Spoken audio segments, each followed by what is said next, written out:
Bismillahirrahmanirrahim. I am Dr. Hira, Assistant Professor of Radiology. Today we will discuss anatomy of brain on CT film. These are the axial images of plain CT. Starting from the vertex, this is the central sulcus. It is a deep furrow located on the upper lateral surface of the cerebral hemisphere, and it separates the frontal lobe from the parietal lobe. Frontal lobe is on the anterior aspect of the central sulcus, and the parietal lobe is on the posterior aspect. This sulcus is the precentral sulcus, which is anterior to the central sulcus.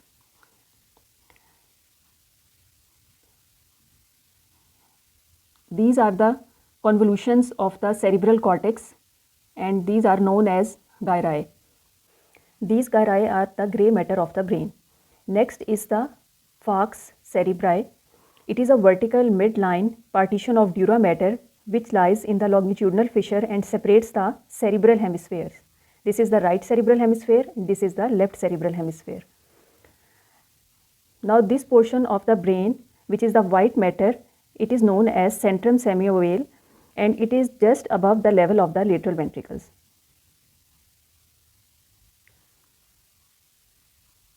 Now the spaces between the gyri, these are known as sulci. Now come to this image. In this portion, this area of white matter just at the level of lateral ventricle is known as corona radiata.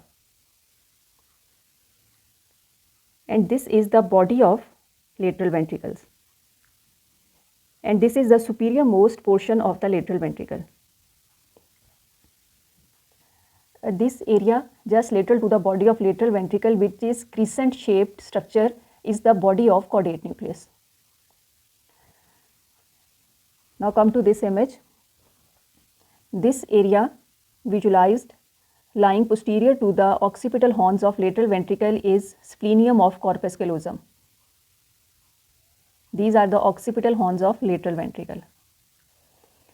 And the area between the anteromedial aspect of the frontal horns of lateral ventricle is genu of corpus callosum. These are the white matter portion of the brain, and these are basically connecting the cerebral hemispheres. Now this is the genu of the corpus callosum, and this is the splenium of the corpus callosum. These are the frontal horns of lateral ventricle, and these are the occipital horns of lateral ventricle. Now this area, it is a narrow separation between the anterior horns of lateral ventricle is known as septum pellucidum. These are the frontal horns of lateral ventricle, and this thin area is the septum pellucidum. These oval shaped structures on either side of midline are the thalami. Strip of white matter between the thalamus and the lentiform nucleus is the internal capsule. This is the anterior limb of internal capsule, this is the genu, and this is the posterior limb of internal capsule. This is the area of lentiform nucleus. In this area, basically lentiform nucleus is composed of two parts, putamen and globus pallidus. On the medial side is the globus pallidus, and on the lateral aspect is the putamen. Just lateral to the lentiform nucleus is the area of external capsule.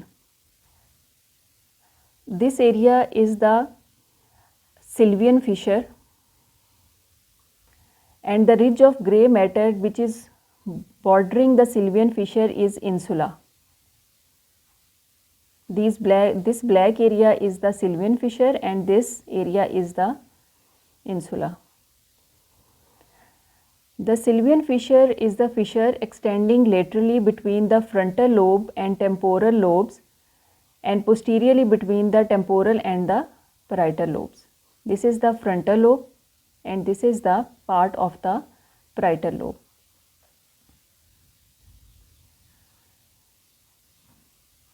This area is the head of caudate nucleus. It is seen on axial image as kidney shaped mass of grey matter indenting the anterior horns of lateral ventricle. This is the anterior horn of lateral ventricle, and this kidney shaped area is the head of caudate nucleus, which is composed of grey matter. This is the pineal gland, which is mostly calcified on CT, seen as calcified on CT image, and it is attached to the posterior part of the roof of third ventricle. As you seen in this image, this is the third ventricle, and posterior to this is the pineal gland.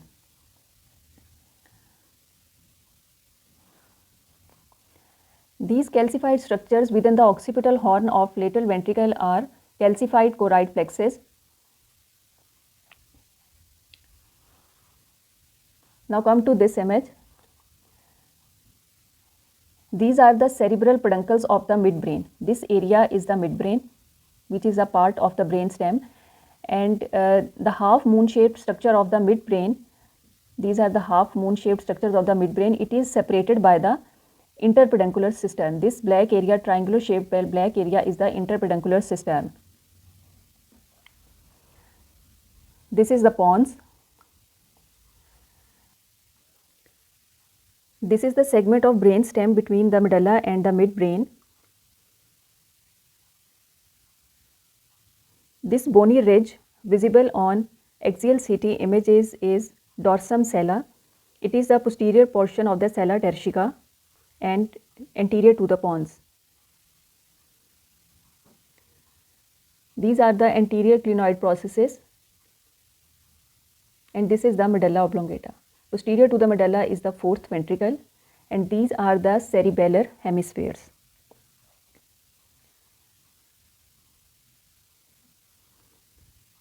These are the temporal lobes visualized on the CT as the lower lateral portion of the cerebral hemisphere. These hollow air spaces within the mastoid process of the temporal bone is the mastoid air cells, which are seen on either side. And this is small round structure running centrally and anterior to the medulla is the basilar artery, this round structure. This triangular shaped inward extension of occipital bone arising posteriorly and in midline between the cerebellar hemisphere is the internal occipital protuberance.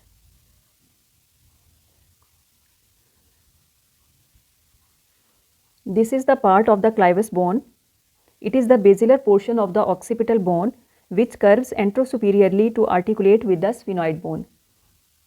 This triangular or oval opening on the inferior portion of the occipital bone is the foramen magnum. The structures such as spinal cord and vertebral arteries are identified in this portion.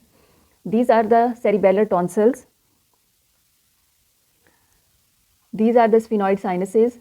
These are the ethmoid air cells, sphenoid sinuses. These are the globe, orbital apex.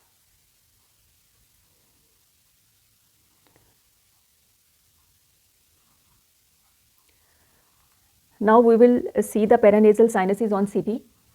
These are the frontal sinuses noted along the frontal calvarial bone. It is the sphenoid sinuses,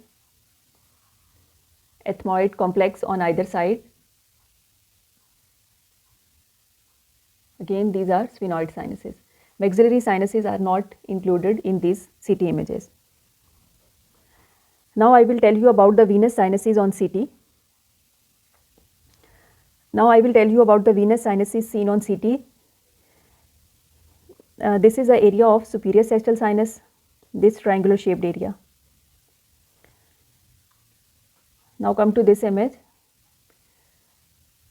This area is of the transverse sinuses on either side, and this is the sigmoid sinus. It curves down to become the internal jugular vein. Now I will tell you about some of the subarachnoid cisterns seen on CT images. This area anterior to the pons is the prepontine cistern.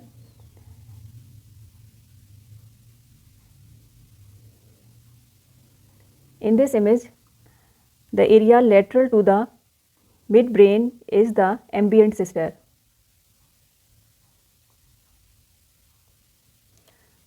This black area is of cerebellopontine angle cistern located laterally on either side of pons and communicating anteriorly with the prepontine cistern. And this is the cisterna magna. It is the largest cistern which is seen on the CT image. This was all about the anatomy of brain on CT films. Thank you for watching the video. Please subscribe and share with your friends.